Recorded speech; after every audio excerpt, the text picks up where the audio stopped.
Mambo, dear community, and Aquaba to the Espresso Talk Today show. Welcome to Espresso Talk Today. I'm your host, Alma Robin, and I'm having my curcuma coffee for this powerful show. Today, we're going to discuss Juneteenth, what it really means, and what happened after Juneteenth. This is the show that you may have been waiting for, even if you didn't know it. Before we dive in, hit that subscribe button if you haven't already, and if you're feeling this show, please share it with your fam, your crew, your circle, everyone in your community.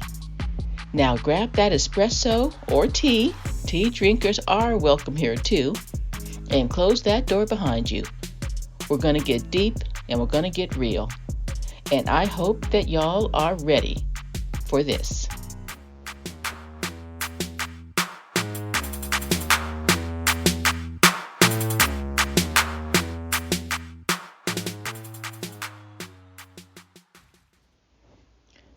Aquaba, welcome, my dear brothers and sisters and beloved gender-neutral and gender-nonconforming folks.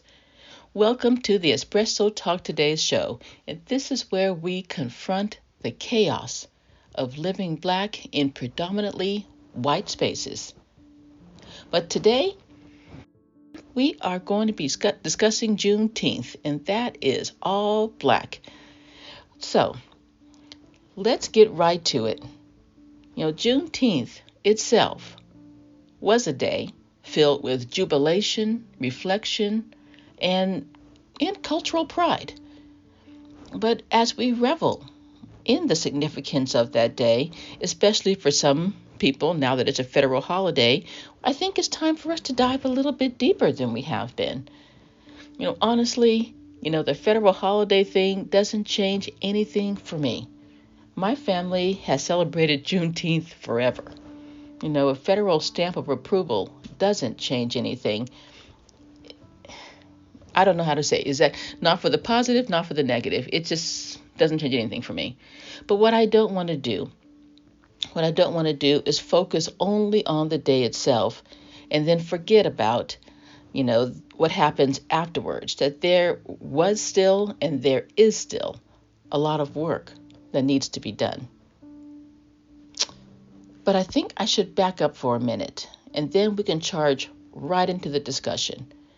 Let's start with a little bit of the history. I hope that y'all know the story, but if you don't, that's okay too.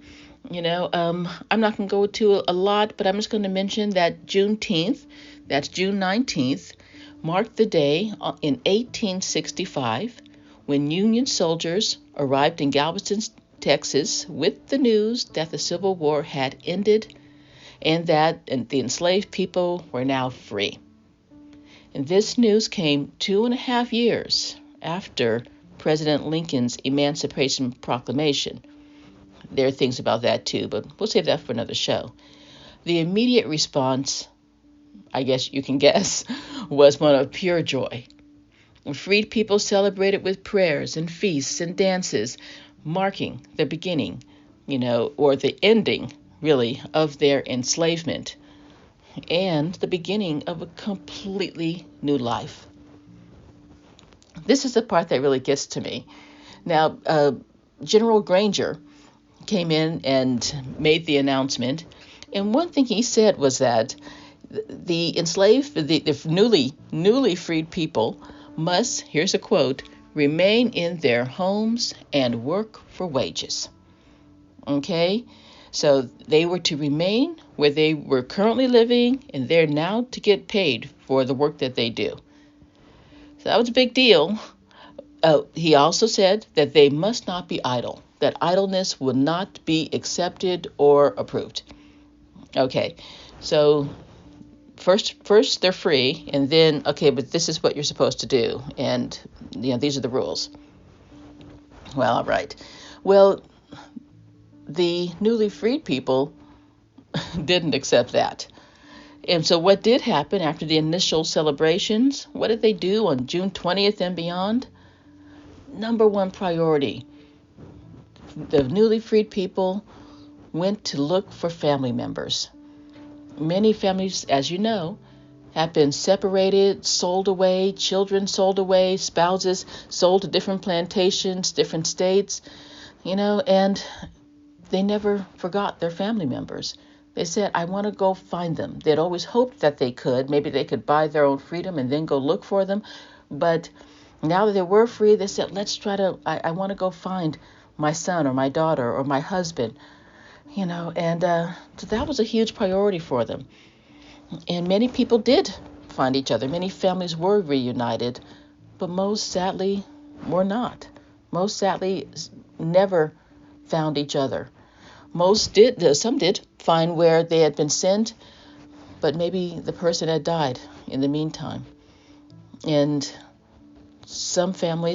many families, should I say most families, remained broken up and separated.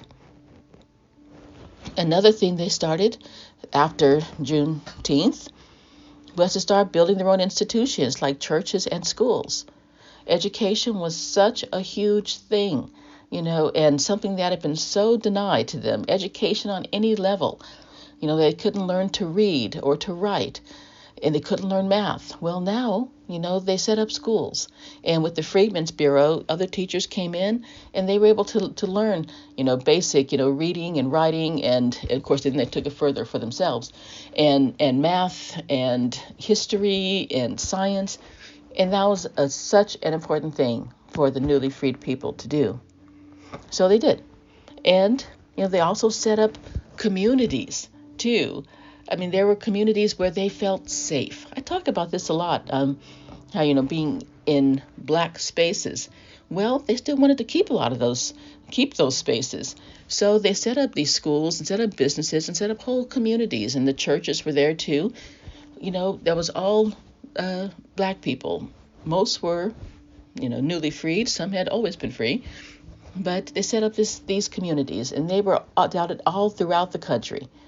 I have a whole list of some of these communities. A few are still there. Some are not.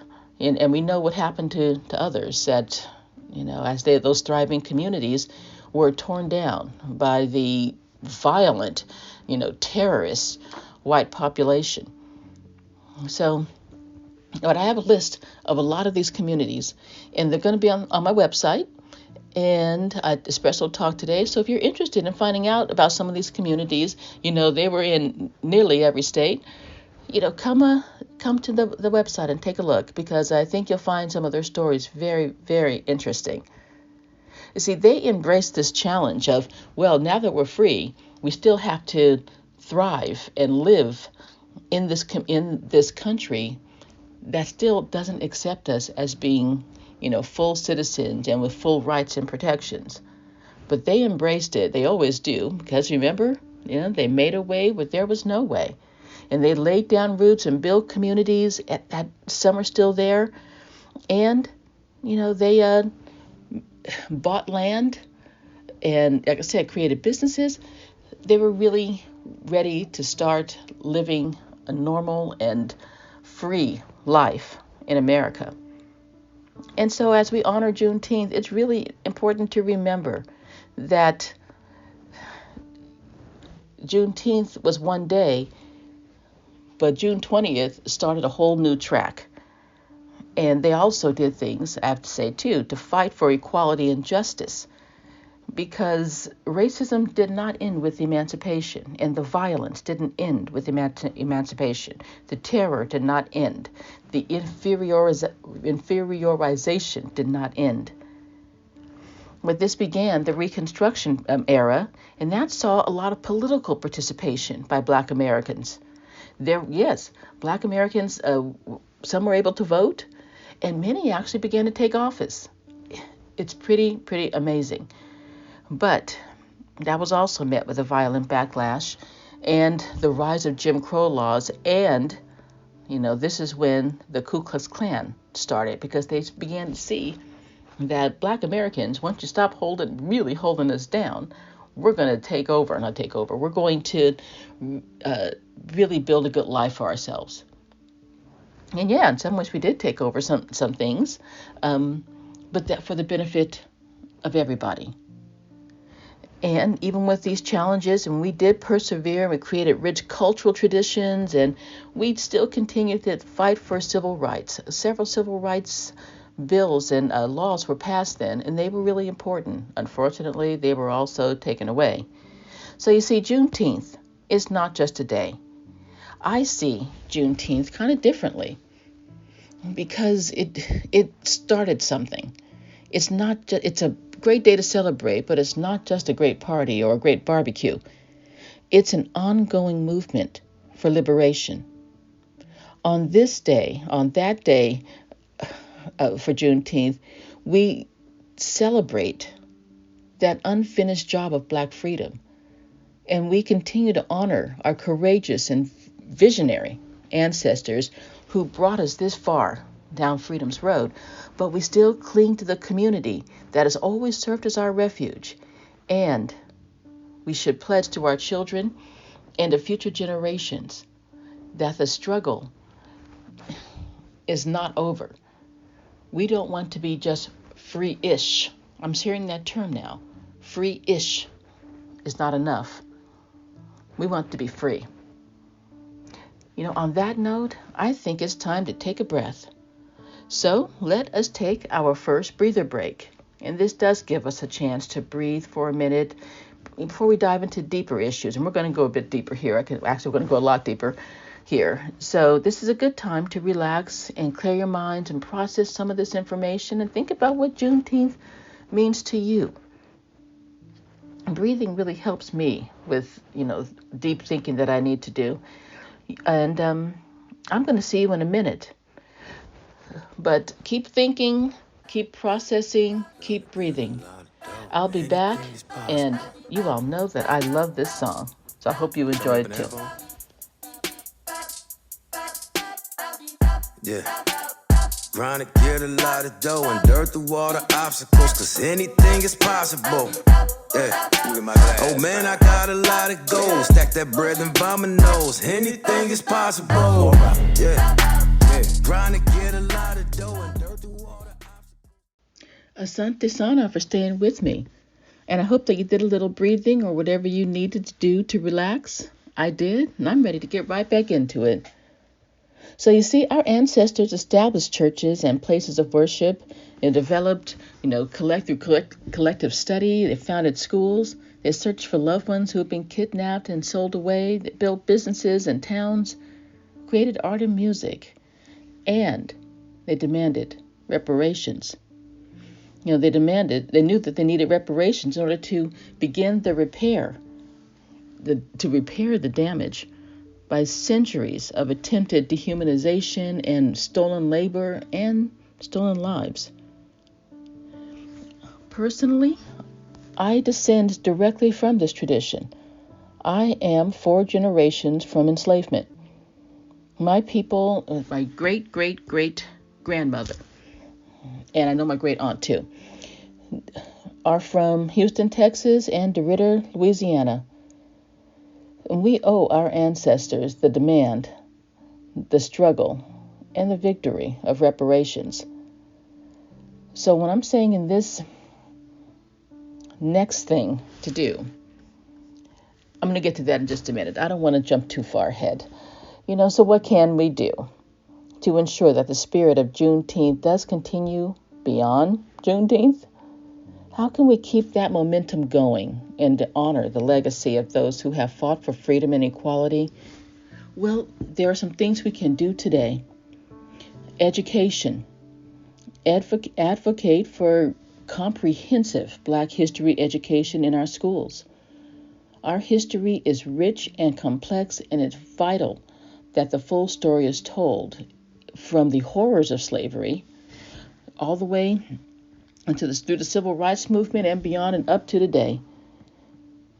And another thing we can do is to engage with our communities. The newly freed people knew that community was where their refuge and their power was. And we do too. Sometimes I think we get a little bit lost away from that.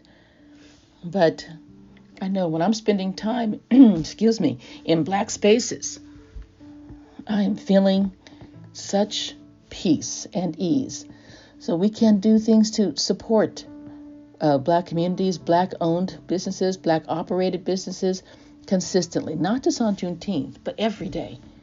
I mean, these businesses are so important to our economic empowerment. You can volunteer with Black organizations that support Black youth and provide mentorship for the next generation.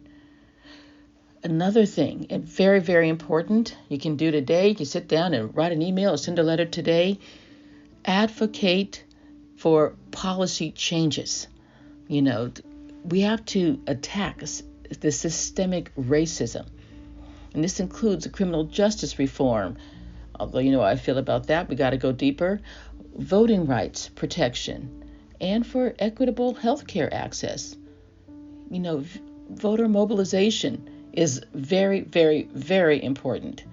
And we can start doing that too. Getting teams together and groups together to help each other to vote. Another thing about preserving and celebrating our culture, attending cultural events, supporting Black artists, engaging in storytelling. Storytelling has always been such a major part of our culture, and yet I think some of it's getting lost. But there is nothing like, you know, going to see a master storyteller, a griot, you know, to bring Black history and Black culture to life. And these cultural expressions are really a testament to our resilience and our creativity. Nothing's taking that away from us. Now, those are things that I think are very important to do, ongoing things that is very important to do. To me, I'm thinking about Juneteenth as a day of liberation, of, you know, working for real Black liberation. And the way that, for me, that happens requires reparations. So it's fantastic that we have a Juneteenth holiday as a federal holiday. But, you know, it is really time for the federal government and for all the state and local governments to start putting their money where their mouth is. And that means reparations. You know, they always say, well, we don't know how that's going to look, and we're not sure. That was such a long time ago. We're not sure how that can really be accepted.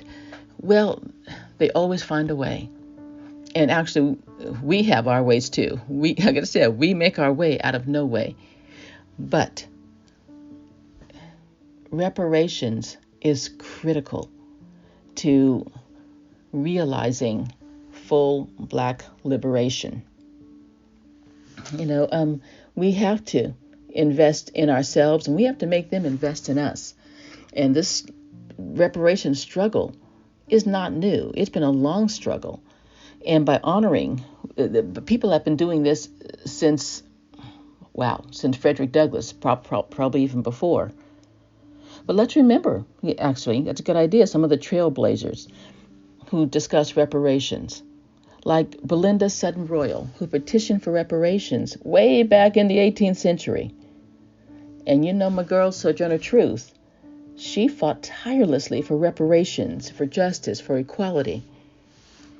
We can honor Callie House and Isaiah Dickerson, who led ex-slave, former slave Mutual Relief, Bounty, and the Pension Association, advocating for pensions for formerly enslaved people. That was a form of reparations, was pensions. We can reflect on the contributions of Queen Mother Moore, who dedicated her entire life to the reparations movement, and my mentor, Randall Robinson, who founded Trans-Africa, and Trans-Africa, among other things, fought for reparations and justice for Black Americans. We can acknowledge John Conyers, who introduced H.R. 40, which was a bill to study reparations and to create a commission to get this thing going. And this comes up in Congress every year since 1989. And that's something that we can also do too. As H.R. 40 comes up every year, contact our representatives, tell them to vote for it. Tell them we want that bill to pass. We want this reparations to go forward in Congress, because that's where the money's going to come from, and we want to be a part of that. These are just a few of the countless people who have fought for reparations, and we don't hear their names very often, and we certainly don't hear reparations often enough. But we have to immerse ourselves in the study and invest deeply in this contemporary struggle, even as we do continue to celebrate Juneteenth. But this government has always had a way of throwing us a bone, has thrown us, a little bit of something to make us happy. And yeah, we celebrate it, and I'm not saying that Juneteenth isn't important, because it is. It's very important, but it's not enough. And we can't let them start to define it as a day off where we go to a barbecue or we have a party. It has to be more than that.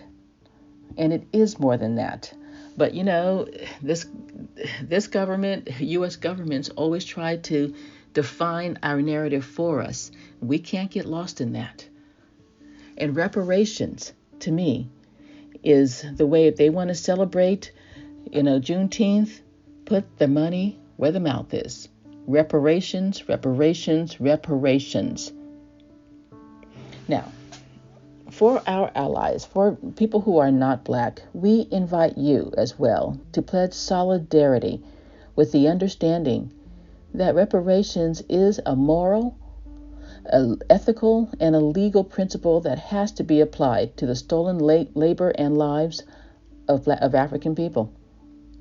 Support to our allies, support reparations, make financial contributions to Black-led organizations that are doing this great work. Reparations is a debt that is owed to Black people and must be paid in order to stabilize the nation and advance together, and for Black liberation to be real.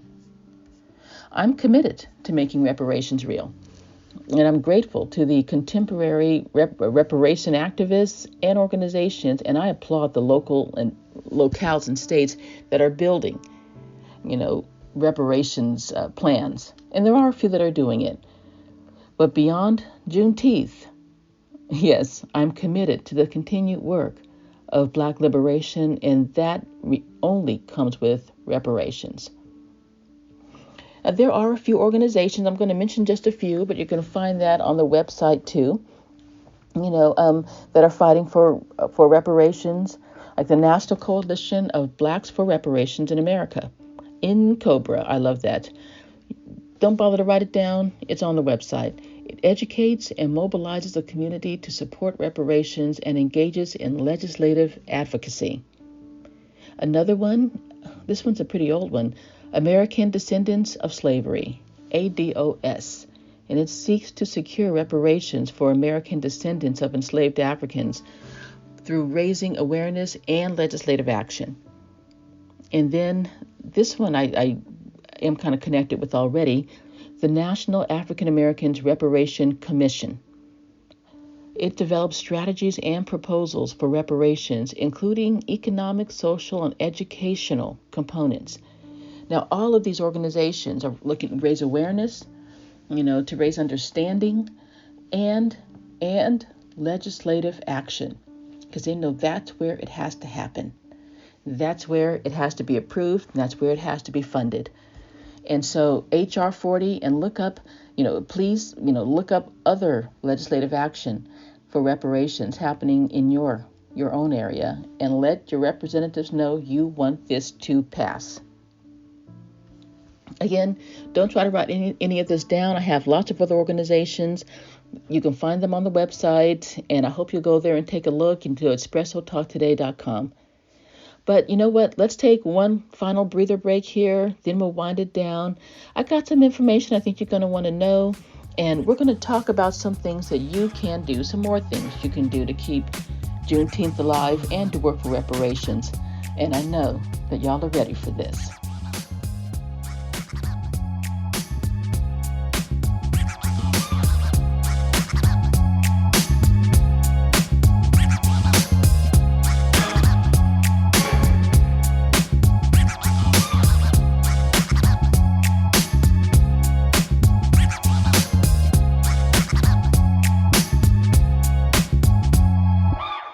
Asante Sana, for sticking with me and for being in the building.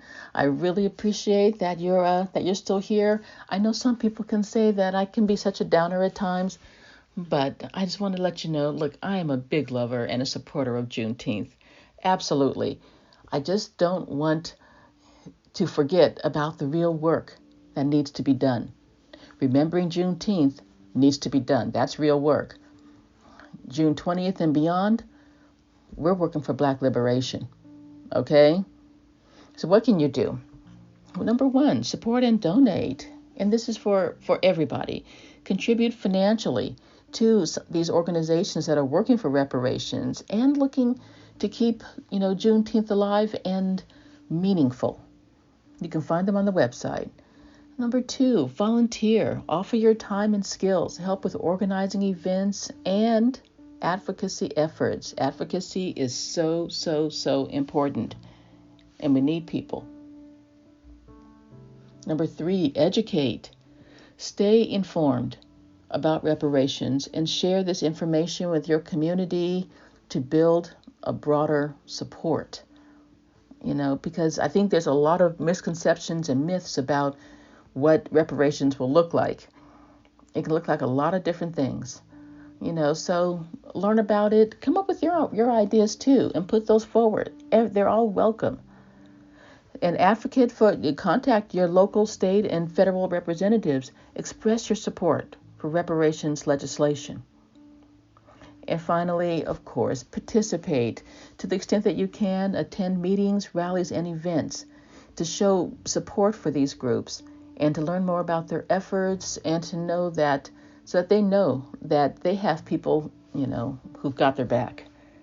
And by supporting these organizations, you play a vital role in the ongoing struggle for reparations and liberation.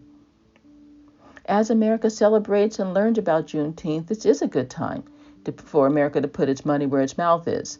So that's why I keep saying reparations. Where you may be thinking, where did all this even come from? And we've all heard the 40 acres and a mule thing. Yeah.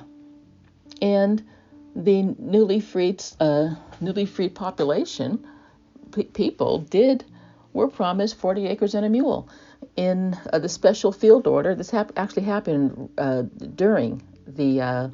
was passed during the Civil War, that newly freed people were going to be given 40 acres and a mule in order to get settled and established.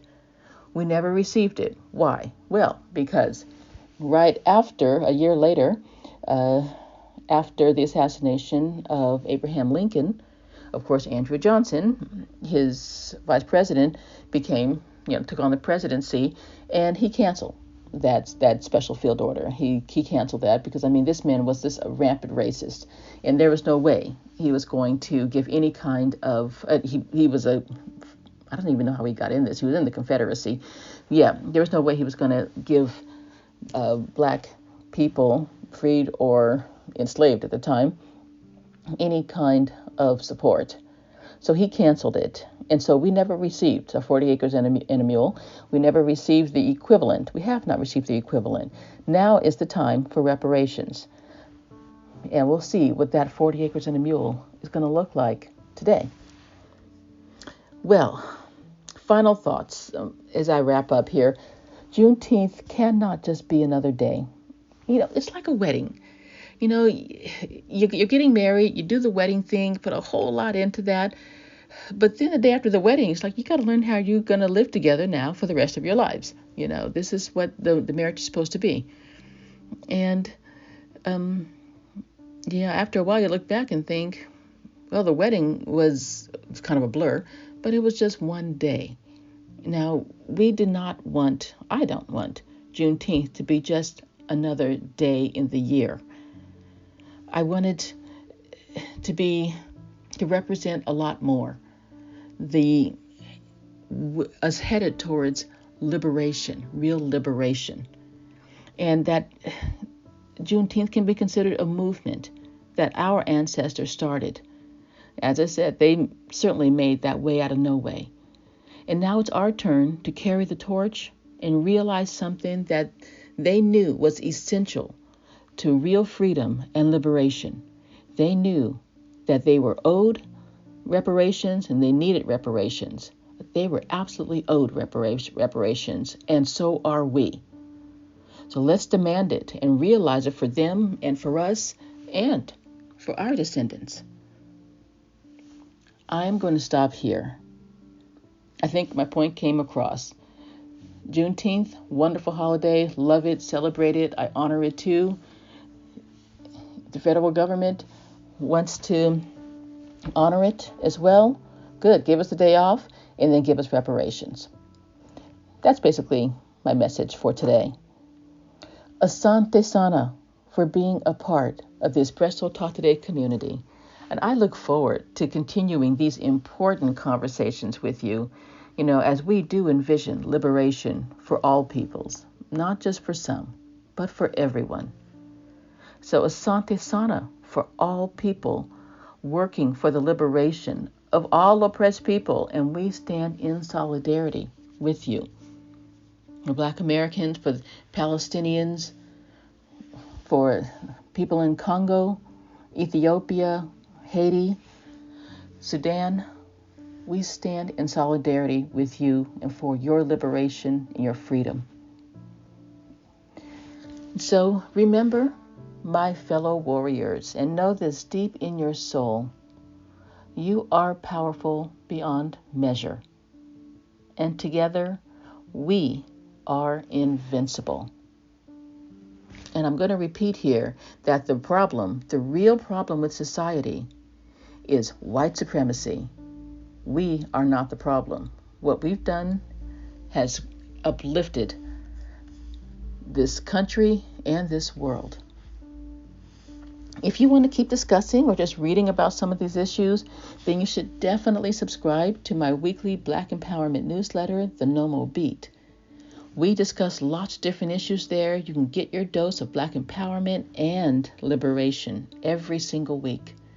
Never a dull moment, but lots of powerful, uplifting, and liberating moments.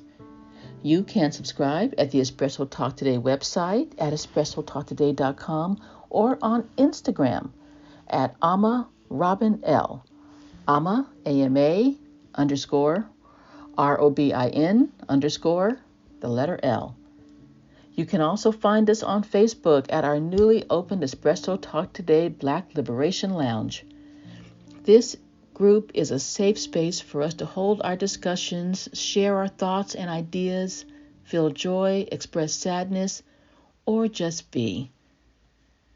And you can also find us, of course, on Instagram, where I hold a lively discussion every week about some issue about the chaos of living Black in predominantly white spaces. I tell you, that's pretty radical, and I hope that you'll join me for these radical and uncommon conversations. Join me on Instagram at Ama Robin L. I'm Ama Robin for Espresso Talk Today, and remember, now more than ever, strength, soul, and reparations. Ashe, fam.